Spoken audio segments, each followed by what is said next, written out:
Главные новости Беларуси за неделю без лишней воды. Поехали! На этой неделе вступил в силу запрет на выезд из страны. Теперь просто так покинуть Беларусь уже не получится. Но если очень надо, то пару вариантов осталось. Самолетом или через белорусско-российскую границу. Там пунктов пропуска нет, но придется собрать специальные документы. Также выехать получится, если у вас командировка или есть тяжело больной родственник за границей. Надеюсь, что нет. В общем, лазейки через железный занавес все-таки остались. Надолго ли Беларусь превратилась в Северную Корею, пока не ясно. Слово недели – это, конечно, санкции. И если последним списком Евросоюза многие остались недовольны, то надежда на давление со стороны США на режим крепнет. Америка заморозила собственность и активы, попавших в санкционный список, а также запретила гражданам страны иметь с ними какие-либо финансовые дела. Ну и без ограничений на въезд тоже, конечно, не обошлось. Под прицел попали ЦИК и силовые структуры – спецназ КГБ, ОМОН и ГУВД Мингорисполкома. Отдельного внимания удостоился замглавы МВД Геннадий Казакевич за помощь Лукашенко в жестком подавлении протестов. Без ответной реакции не обошлось. На БТ рассказали о том, что из-за санкций доллар рухнет. А в МИДе заявили, что насаждаемая американцами диктатура прав человека выглядит особенно неуместно на фоне того, что в самих США с правами человека далеко не все в порядке.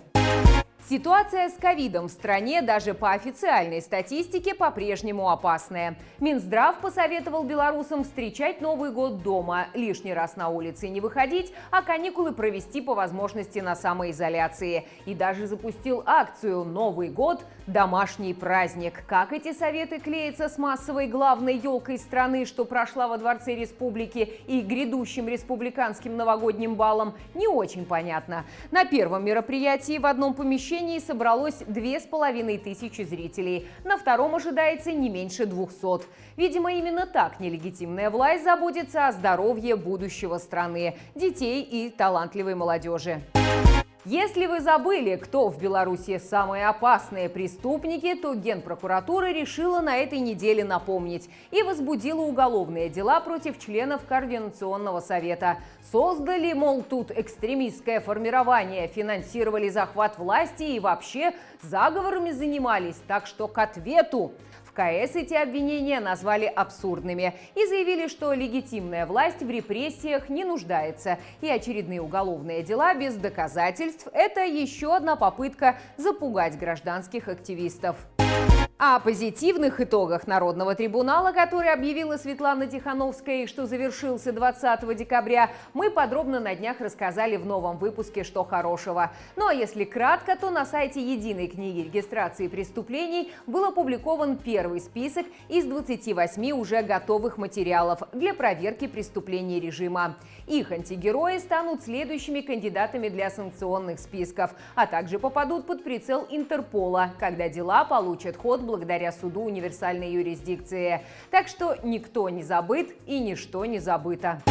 Цена на газ будет справедливой, но коммуналка подорожает. Это если кратко о том, что касается экономики. На неделе появилась новость о том, что Беларусь и Россия договорились о цене на газ в 2021 году. И, мол, стоимость почти такая же, как и в 2020, и даже ниже, чем могла бы быть. Правда, точную цену власти не раскрыли. Но как-то подозрительно, и почти сразу же появилось сообщение о том, что коммуналка в следующем году для белорусов вырастет в 2 этапа. Сперва тарифы повысят с 1 января, а потом еще и с 1 июня. Совпадение? Не думаю.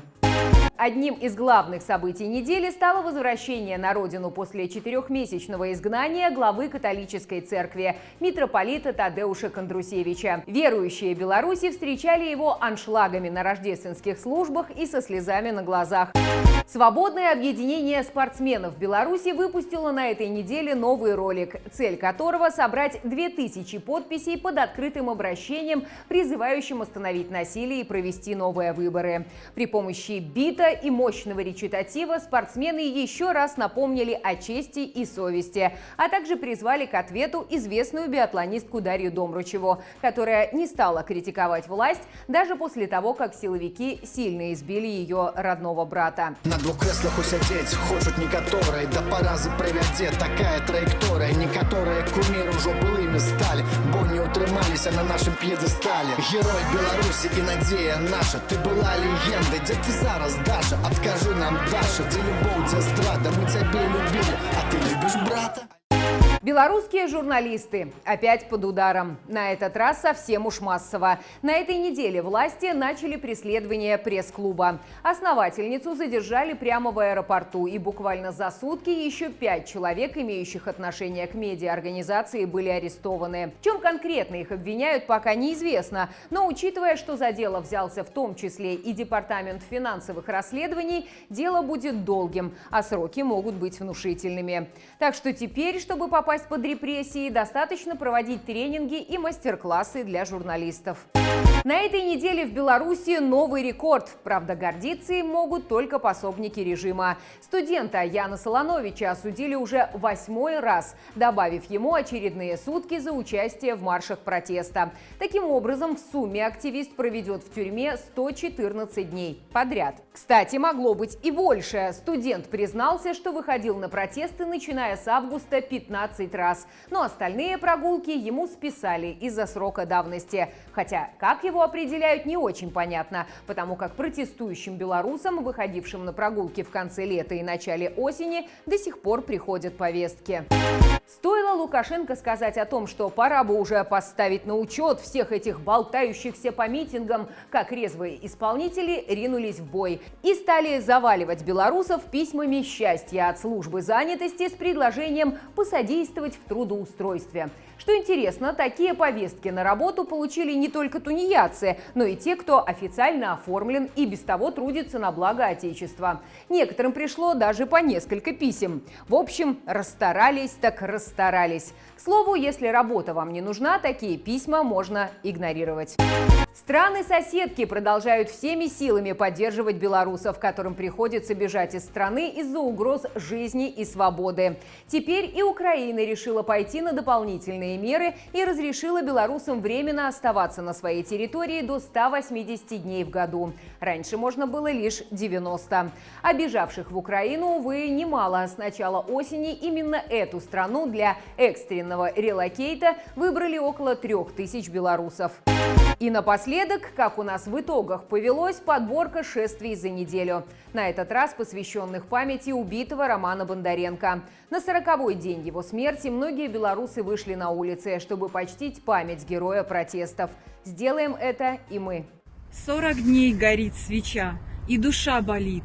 Ромка вышел раньше всех, нет его, убит. Не прожил он, не успел, много лет. Вспыхнул ярко и ушел, подарив нам свет. Он сказал: «Я выхожу», и спустился вниз. А теперь выходим мы, чтоб вернулась жизнь, чтобы больше сыновей не теряли мы, чтоб разрушить и сломать силы зла и тьмы. Где-то в небе высоко звездочка горит. Это Рома что-то нам тихо говорит. Не забудем, не простим! Не забудем, не простим! Не забудем, не простим! Я выхожу! Я выхожу! Я выхожу! Я выхожу! Я выхожу! Я выхожу! Роман Бондаренко, не забудем, не простим! Не забудем, не простим!